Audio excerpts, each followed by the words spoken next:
YouTube world. I am Holly Rustick with the Grant Writing and Funding Podcast Show. And I'm here today to talk about how to write a grant proposal. I'm going to give you 7 wonderful tips and you're gonna love them because they work. All right, they worked for me to secure millions of dollars for nonprofits all around the world, and they've worked for my students to also secure millions of dollars for nonprofits all over the world.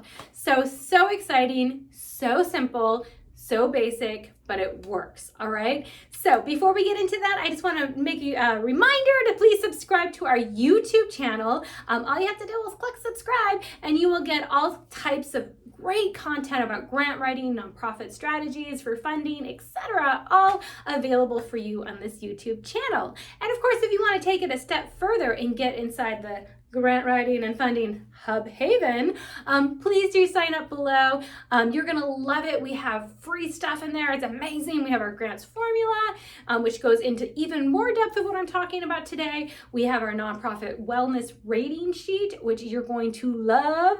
And we also have even a section on how to get paid as a grant writer. So if you are thinking about becoming a freelance grant writer and you want more resources to actually start a business, definitely sign up for that as well. We also have our upcoming free masterclasses and training in there, so you know everything that you might want to sign up for. We have discounts for our partners. We have amazing things in there, and even the new stress-free Nook. Yes, I understand a lot of times grant writers feel stressed out, nonprofits get just 24/7 burnout, so we have little resources in there to really help you overcome that, because you are a change maker. Yes, you are. You are helping the world. You work with nonprofits, or you want to work with nonprofits, and that's why you're listening today. And you do amazing positive change in the world. So we want to make sure that you are taken care of. All right, so let's go ahead and get into our 7 tips today. All right, let's go ahead and look at it. Number 1, we're going to get the FOA. What do I mean by FOA? I mean the funding opportunity announcement, or sometimes request for proposal, the RFP. That's basically like the grant application, right? So you might see these different acronyms, and that's what they mean. But we want to make sure that you really understand that your nonprofit is eligible for the grant. So can you imagine if you didn't even find that out? Maybe in the RFP or the FOA, it said you have to submit a letter of intent at a certain date, and it's already past that date and you didn't read that, and then you maybe put 100 hours into working on a grant and you submitted it and they kicked it back and said, hey, we never got a letter of intent, so you are not eligible. You want to make sure that you also are able to have all of the attachments that might be required. You know, you have those. Maybe it says you need a board resolution. You need to make sure you submit that. These types of things. You need to make sure you follow, like, is it Times New Roman, Arial font, 12 point, 10 point, all of those fun technical writing things as well. So we want to make sure that all of your boxes are checked on that, and really make sure that we read that as soon as we're interested in a grant. So definitely download that, read it, and make sure you have everything, and that your project is a good fit. You aren't just chasing the money, but your project is actually a really good fit for the priorities from the funding source. All right, guys? All right, number 2, we want to research the needs. We want to make sure we have a problem statement, right? So remember, a problem statement really isn't, we're going to do X to solve this problem. No, that's in your solutions. When you're really looking at a problem statement, it is because there is a certain need that you need to spell out with statistics, testimonials, case studies, all of that types of things, right? So if you start researching and you're running a nonprofit and you say, okay, we have this program and we want to help animals get off the street, but there's 3 other nonprofits in your same area that do the exact same thing. So what is the need for your project then? You need to really demonstrate that and say, sure, there's 3 other organizations, but they don't have the certain manpower, they don't have a vehicle to go out and round up those animals. Really start utilizing information, do the research so you can really put together a nice problem statement that really outlines what the problem is. Not the solution, the problem. they have no vehicles to round up the animals. Other nonprofits, we can work with them, right, to help with maybe by getting the animals spayed and neutered, but there's no ability for them to go out there and round up the animals. So that's what this program is going to fund. All right, so the next point, number 3, is articulate your goal, okay? So you wanna make sure that you really have a goal then. So if you know what the problem is that there are no dog or cat catchers in your county that have a vehicle to actually get the animals rounded up. So what was the goal? Well, think of it. It is a big, audacious thing to do, right? So you wanna make sure that your goal then spells out what you're going to do. Our major goal then is to make sure that there are no stray animals roaming the streets of X city, right? It's a big one. So you want to make sure it is the big project outline, right? Like what's really going to be the outcome of the program. It's this big goal. All right, so you do need some specificity in there, right? We're not saying no stray animals in the entire world. Like we want to make sure that we're looking at the geography, or we're looking at a specific target demographic. So we're looking at maybe cats and dogs in, this certain city or this area, right? Okay, so let's move on to number 4. Number 4 is to narrow your objectives. Now that we've seen what the goal is, right? And when we've seen what the problem is, how are you going to make that goal come true, right? How are you going to eliminate that problem? We need now to really break it down. So you may have heard of SMART objectives before, and that's specific, measurable, achievable, relevant, and time-bound. Now we need to make sure that we have statements that really make sense to reach our goal. And just a little side tip here is sometimes grants don't like any more than 3 objectives to meet your goal. All right, so let's go ahead and look at this. So a SMART goal or a SMART objective, mind you, might be to, by the end of the year, so you're giving that timeline, our nonprofit is going to provide 2 vehicles with 4 employees to round up, 500 cats and dogs in X area, right? So you're looking at the specificity, you're looking at that you're going to be able to measure it, right? You're going to be able to measure that. How many vehicles, how many workers, how many animals? So you have a lot of different things that you can actually measure. And then is that achievable? Well, we're gonna find out when we look at our budget. We need to make sure, obviously, it has to be achievable when you have that budget there. Is it realistic? And is it relevant? Well, yeah, it's relevant because it meets the goal, right? So what about, is it time-bound? Yes, we started off by the end of the year. So that is one of the objectives, right? So you could have more, you could even break those up. Maybe one of your objectives is just to get the vehicles, another one is to get the employees, etc. Right? So there you go, that is one of the objectives.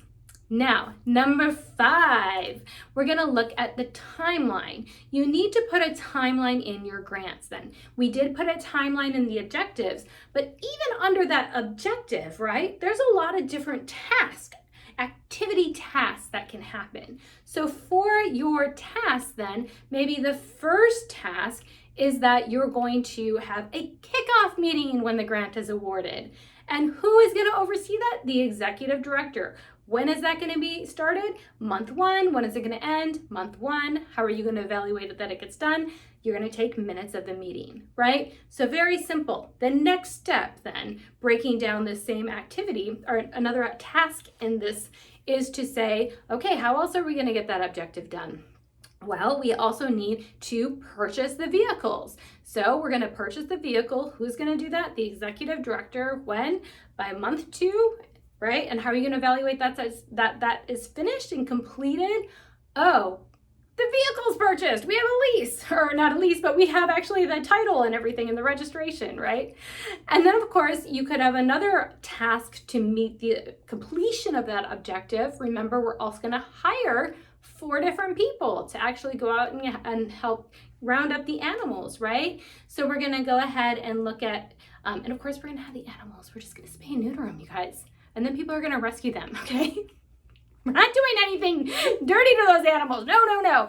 But we are going to help them get off the street and get in a more healthy way. Okay, so let's go ahead and then think, okay, we need to hire 4 people. Who's going to do that? The executive director. And when are they going to do that? They're going to do that in month 3, and that's going to be done by month 4. How are you going to prove that that was done, right? Evaluation. We love evaluation and grants. That is going to be because they're hired. You have contracts now, right? So you can break these objectives down with these little timelines and activities. And that really shows that you're forward thinking, that you know what's going on, that you have a plan. This is essentially a business plan, right? So dun, dun, dun. All right, now let's go to our next one. Number 6 is to have a strategic budget. Yes, this is a grant. We need to talk about money. All right, so what are we going to do with our strategic budget? Well, we need to make sure that everything is accounted for. So it is realistic that it can be finished. Remember that SMART from our objective?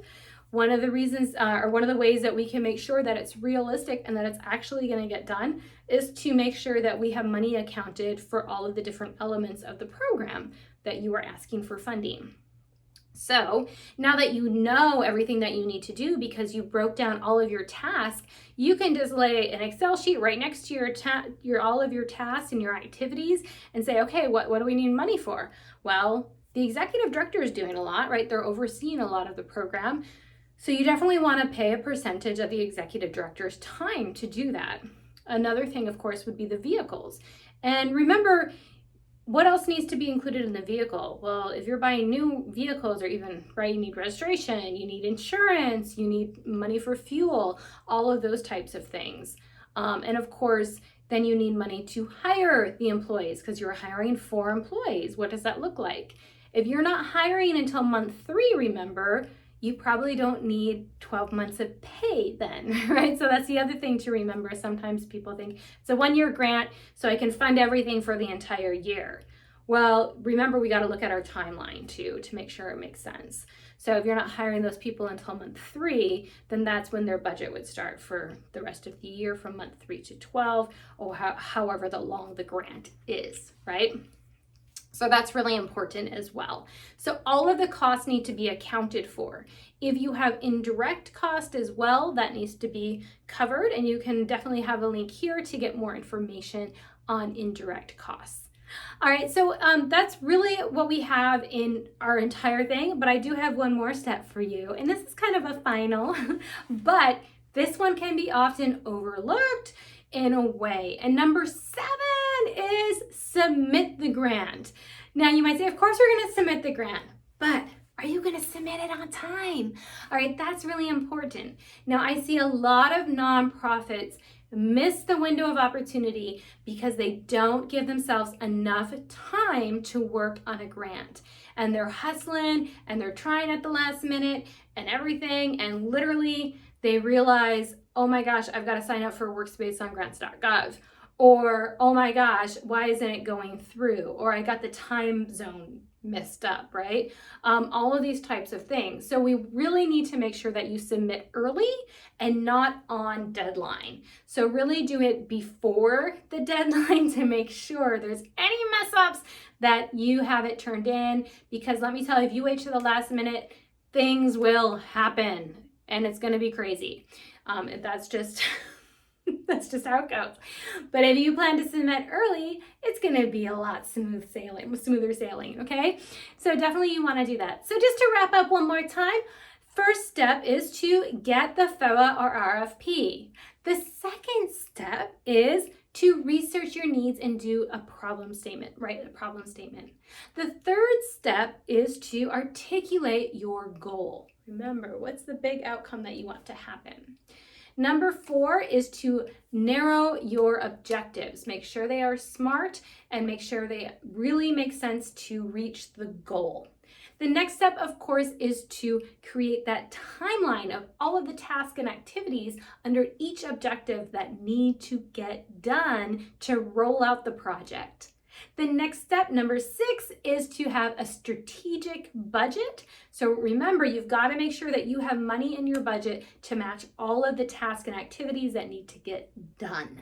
All right. Now you might say, of course, Holly, but I know a lot of nonprofits that someone's going to work on the budget, someone's going to work on the narrative, and they never cross it over, and things are left out of the budget, or things are in the budget and they're not in the narrative, and it's really confusing to grant reviewers. So you don't want to be like that. Okay. The other thing is, of course, then number 7, submit early. Okay, submit your grant application early, and those are the 7 steps to write a great grant that can actually, a grant proposal that can get funded. Very, very simple, but those are the elements that need to be in a grant, in the grant process as well, so you can get your grant awarded.